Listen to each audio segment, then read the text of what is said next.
안녕하십니까. 반려동물의 건강상식을 쉽고 간략하게 알려줄 우리 동네 수의사 김동원입니다. 오늘의 주제는 보행 이상, 신경 증상, 컨디션 저하의 증상이 나타났을 때 우리가 어떻게 해줘야 하고 어떻게 진단을 할 수 있고, 그리고 병원에 가기 전에 어떤 자료들을 들고 있어야 하는지에 대한 설명을 하겠습니다.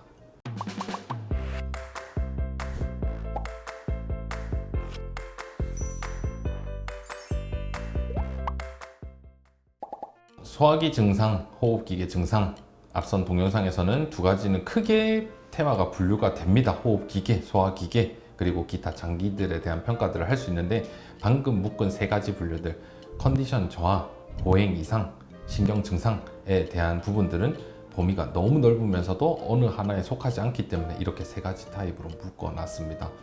첫 번째로는 컨디션 저하입니다. 컨디션 저하는 가장 애매한 순간입니다. 컨디션 저하는 조금이라도 어딘가에서 문제가 있을 때 컨디션 저하가 일어날 수도 있고, 아니면은 정말로 무리한 운동을 했다든지 심리적인 상태에서 스트레스나 안 좋은 부분들이 있을 때 영향을 줄 수 있기 때문에 컨디션 저하만 있는 경우에서가 가장 애매합니다.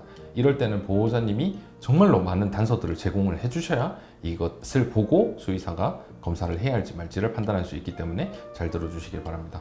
컨디션 저하에서는 증상의 시작점이 제일 중요합니다. 그리고 얼마나 떨어졌는지에 대한 파악이 중요합니다. 예를 들어서 그냥 컨디션이 저하가 된 것 같아요 라고 했을 때 수의사가 알 수 있는 방법은 정말 없습니다. 이렇게 되는 경우에서는 저는 오히려 더 많은 검사를 해야 한다고 얘기를 드립니다. 왜냐하면 사람의 경우에서는 그냥 어느 부분이 안 좋고 컨디션도 떨어진다라고 얘기를 하는데, 우리는 우리 아이들이 어떤 부분이 문제가 있는지 모르고 컨디션 저하만 알고 있기 때문에 어느 하나를 놓치지 않기 위해서는 검사를 다 할 수밖에 없습니다. 이럴 때 앞선 소화기 증상이나 호흡기계 증상에 대한 설명들이 있었는데, 그러한 부분들이 배제가 다 된 상태에서 정말로 컨디션 저하만 있다라고 했을 때는 다른 부분에서 영향을 줄 수 있습니다. 남은 두 가지에 대한 부분인데요, 신경 증상 혹은 보행 이상에 대한 부분입니다. 정리를 해보자면, 우리 아이가 컨디션이 저하가 되어 있고 밥을 조금 안 먹는 것 같고 운동이 조금 떨어지는 것 같은데 소화기 증상, 즉 구토설사나 식욕부진에 대한 부분들은 많이 있진 않고 호흡도 상태가 괜찮은 상태라면 이는 뇌 혹은 정형외과적인 부분들일 확률이 높습니다. 마지막으로는 이빨이기도 하지요. 밥은 얼마나 잘 먹어왔는데 이만큼 떨어졌는지, 간식에는 반응이 있는데 밥을 안 먹는 건지, 그리고 산책할 때는 정말로 문제가 없는지, 그리고 움직임에서 둔한 거나 차이점은 없는지, 이런 부분들을 상세하게 알아서 얘기를 해주는 것이 제일 좋습니다. 그렇게 하지 않으면 앞서 말한 것처럼 제가 수의사는 검사를 다 할 수밖에 없다는 점을 명심해 주십시오. 또한 컨디션 저하가 느껴지는 포인트를 보호자님은 알고 계시는데 수의사는 모르는 경우가 있습니다. 예를 들면은 우리 아이가 이런 상황에서는 이렇게 안 하는데, 그리고 예전에는 분명히 이렇게 했는데 지금은 이런다라는 거를 말로 표현하면 이해하기가 어려울 수 있습니다. 그래서 동영상 같은 거를, 우리 아이들이 건강하고 활력이 좋을 때는 분명히 동영상이 많이 있을 겁니다. 우리 아이들은 너무 이쁘니까요. 근데 안 좋을 때도 꼭 동영상 촬영을 꼭 해주시면 비교가 바로 되기 때문에 이 부분을 캐치할 수 있도록 꼭 부탁드리겠습니다. 또한 마찬가지로 노령의 경우에서 컨디션 저하가 많이 일어날 수 있습니다. 아이들의 경우에서는 컨디션 저하가 일시적으로 일어난다 하더라도 에너지 공급이 원체 많이 필요하기 때문에 다시 밥을 먹으면서 컨디션 올라오는 아이들도 있기 때문에 노령의 경우에서 컨디션 저하의 주 메인인 경우가 꽤 많습니다. 그렇기 때문에 건강검진 자료가 있다면 꼭 참고할 수 있도록 동봉 부탁드리겠습니다. 또한 두 번째로는 보행 이상입니다. 보행 이상의 경우에서는 대부분의 경우에서는 정형외과적인 질환들이 너무 많습니다. 다리, 특히 우리 강아지들의 경우에서는 쓸개골, 고관절, 디스크, 이런 것들이 질환이 너무 많은데, 보호자님이 이게 아니라고 생각하는 경우가 많은데, 왜 그러냐면은 다른 병원에서는 문제가 없다라고 해버리기 때문입니다. 문제가 없다라고 확신하게 단정 짓기는 쉽지 않습니다. 물론 질병이 무조건 있다라는 것도 확진하기도 쉽지 않지만, 무조건 괜찮습니다라고 하는 병원은 저는 조금 의아하긴 합니다. 왜냐면은 다리를 지탱하는 거는 근육도 있고 뼈도 있고 인대도 있고 모든 것이 아우러져서 보행을 완성을 하는 건데, 이 하나 다 진단을 하려면은 CT, MRI, 엑스레이, 초음파 모든 것이 다 들어가야 하는데 유관적인 부분들을 보고 혹은 촉진을 통해서 완전히 괜찮다라고 얘기하기 어렵기 때문입니다. 그렇기 때문에 역시 마찬가지로 보행 이상이 있을 때 어떻게 걷는 게 이상한지, 또한 우리 아이가 병원에 왔을 때는 긴장도가 매우 올라갑니다. 병원인지를 알기 때문이죠. 그러면 긴장도가 올라가면 통증에 대해서 무뎌지는 경우가 많습니다. 그렇게 되면서 우리 아이가 당연히 집에서는 뭔가 이 자세가 이상했고 이럴 때 분명히 다리를 들었는데 막상 병원에 오면 잘 걷는 경우도 많습니다. 신체 검사를 통해서 그리고 엑스레이를 통해서 짐작은 할 수 있지만 보호자님이 얘기하는 것과 다른 방향으로 갈 수도 있기 때문에 꼭 동영상 부분들을 꼭 지참 부탁드리겠습니다. 정확하지 않아도 됩니다. 보호자님의 경우에서는 어떤 분들은 두려워하시는 경우가 있습니다. 왼쪽인지 앞쪽인지 이런 부분들이 정확해야 한다고 생각하는데 그러지 않습니다. 꼭 모르실 때는 모른다고 얘기해 주시는 게 오히려 좋습니다. 어떤 분들은 명백하게 왼쪽이다 라고 했는데 막상 검사를 해보니 오른쪽이었습니다. 그래서 다시 보호자님께 오른쪽이 이상이 있다라고 얘기를 하면서 확실히 왼쪽이었냐라고 다시 물으면 정확하게 모르겠다라고 얘기를 하신 경험이 있습니다. 이런 경우에서는 오히려 확신을 가지면 수의사가 조금 혼란이 올 수 있습니다. 물론 당연히 진단을 통해서 오른쪽을 확인할 수 있지만 보호자님의 확신을 거스르기는 조금 죄송스러운 경우도 있기 때문에 이런 부분에서 확신하지 않는다면 애매하다, 모르겠다, 앞다리인지 뒷다리인지 확실히 모르겠으니 다 봐달라. 검사 범위가 넓어지고 검사 수단이 더 많아지긴 하지만 정확하게 하는 것이 중요하기 때문에 얘기를 해주시는 것이 좋습니다.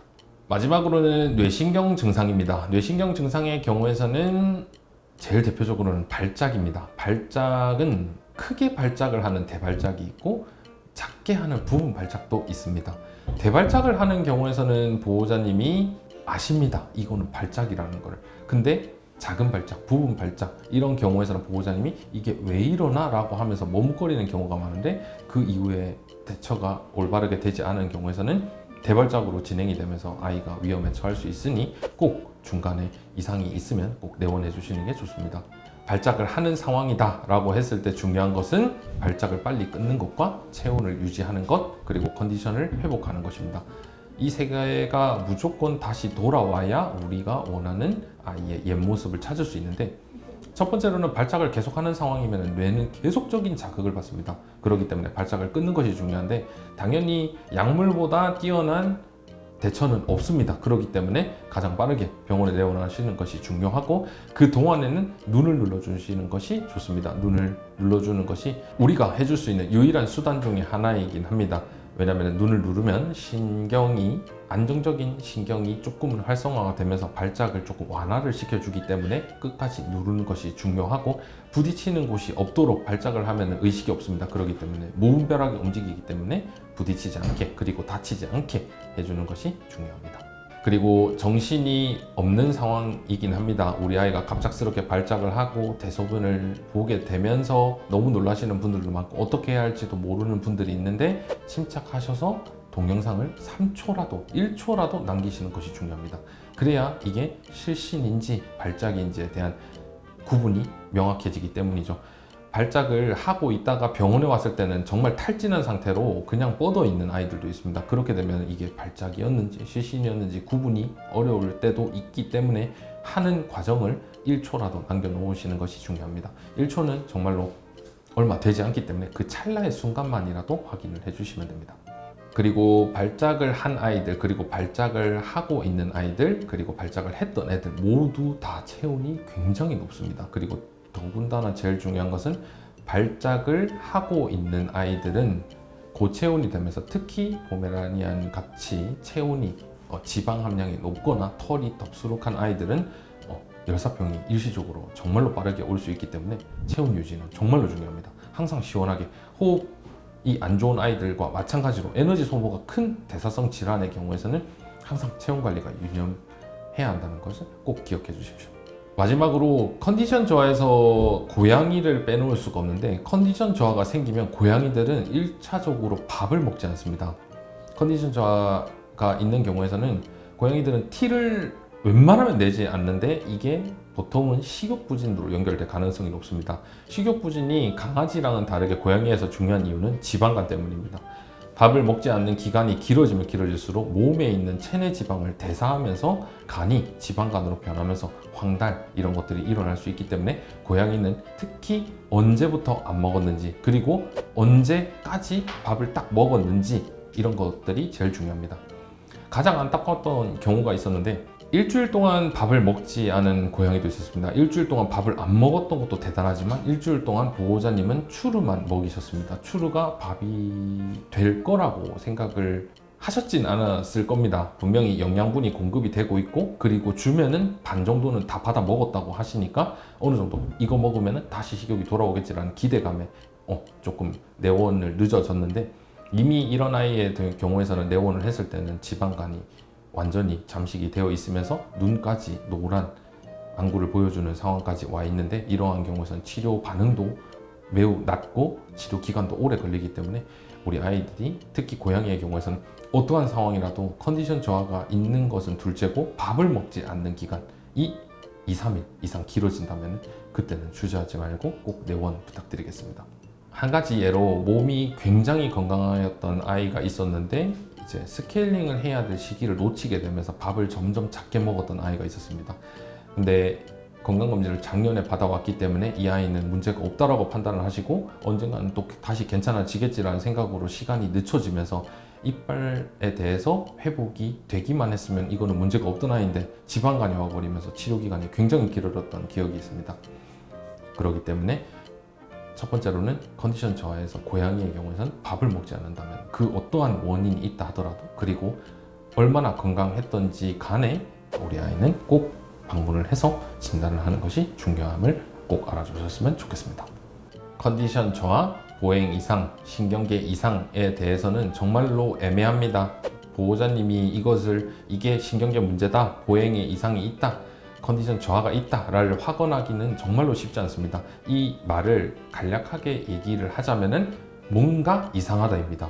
보호자님이 오랜 세월을 같이 함께 하면서 수년간의 우리 아이의 모습을 알고 계십니다. 수의사는 아무리 길게 잠깐 보더라도 1시간 정도밖에 되지 않죠. 보호자님이 이미 수년을 봐왔기 때문에 무언가가 이상하다는 것은 분명히 캐치할 수 있습니다. 그때 보호자님들이 주의하셔야 하는 것은 본인을 속이시면 안 됩니다. 왜냐면은 병원에 가야 할까를 먼저 떠올리는데 괜찮겠지 라고 하면서 아니야 이러면 괜찮았을 거야 라고 되뇌이면서 늦춰지시는 경우가 많습니다. 컨디션 저하가 있을 때는 결코 주저하면 안 된다는 점, 아무것도 안 하더라도 일단은 수의사에게 면담이나 상태를 보여주는 것만으로도 큰 도움이 될 수 있으니 주저하지 말고 꼭 내원 부탁드리겠습니다. 오늘 내용이 유익하셨다면 구독과 좋아요 부탁드리겠습니다. 지금까지 우리 동네 수의사 김동원입니다. 감사합니다.